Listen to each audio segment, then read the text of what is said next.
So we've got the 4-inch portable cordless chainsaw. It is electric. Let's open up the box and see what's inside. Have our instructions, 120 volt battery, the charger, some safety eye pro, the tool itself.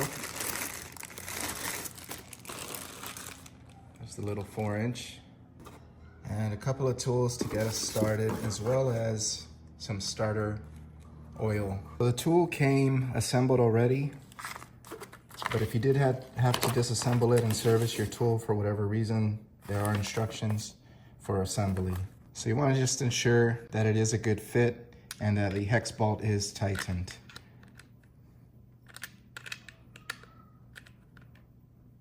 Now we're going to lube the chain.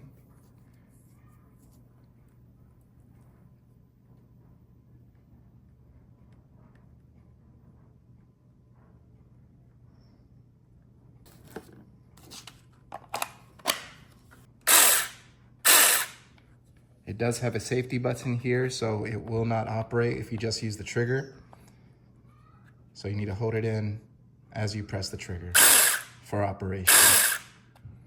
Now let's go see it in use.